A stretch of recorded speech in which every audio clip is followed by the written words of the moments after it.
एक जनी के नया नया गौना भइल बा। हाँ। और उनकर पति परदेश चल गए बड़ा छोड़ के। काहे खातिर? कमाही नु जला आदमी। यहाँ त लोग नौकरी करता। तनी कनिया बन अरे वाह।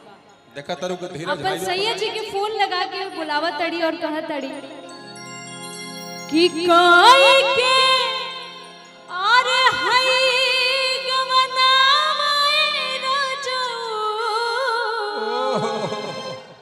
अगैला बहारा।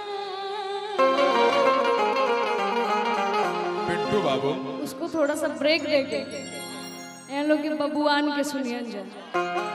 तब पर खंड होया जिला बबुआने से हिला। क्या बात कि चुटकी भर से नूर के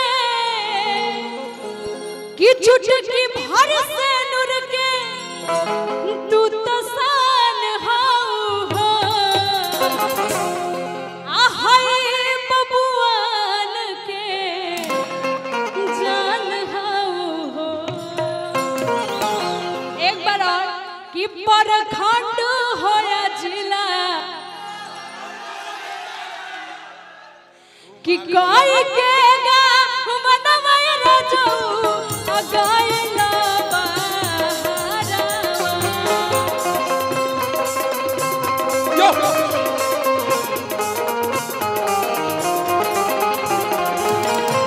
कोई के गा मनवै रजो अगैला बहारा। कैसे सही आल्हर बदनवा से जिया गेला हारा।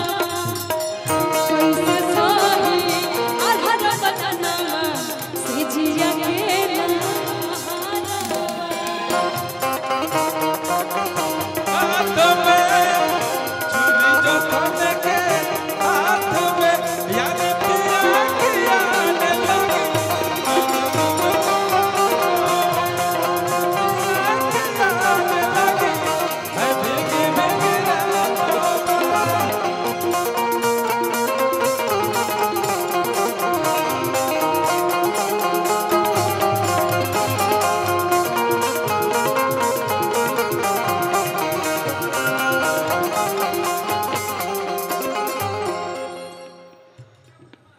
बड़ा खुश भइनी भाई हमरो गवनवा चल गइल सुन के मोर बिछमनवा।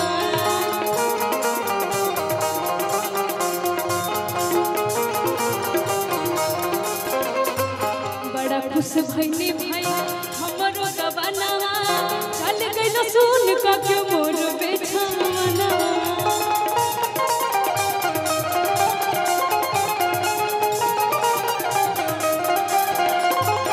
दे तोरा हनवा बदनवा काट धवे कुहारा।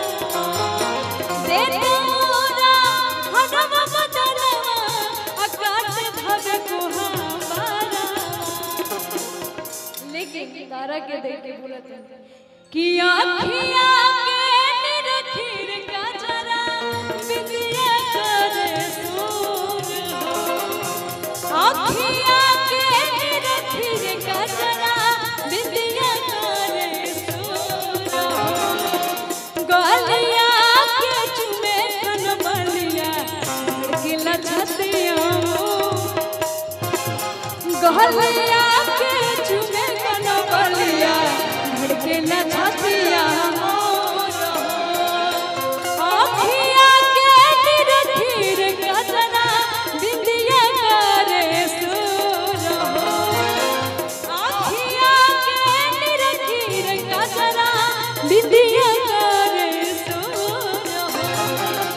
गलिया के चुमे कन बलिया धड़किला छतिया मोर हो। गलिया के चुमे कन बलिया धड़किला छतिया मोर हो।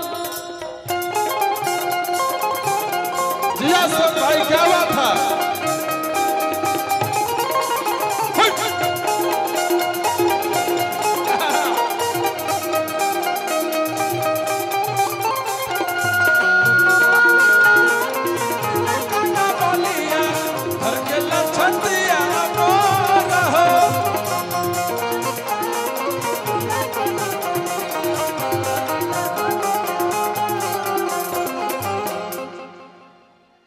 थोड़ा थोड़ा ही कि पियाज के रंग में रंगा गईली सयाज के रंग में रंगा गईली। सुन कि जैसा सोचले रही हम वैसन सखी रे बरपा गईली। जैसा सोचले रही हम वैसन सखी रे बरपा गईली। पियाज के रंग में रंगा गईली मुस्की पराजा के लुभा गईली। जैसा सोचले रही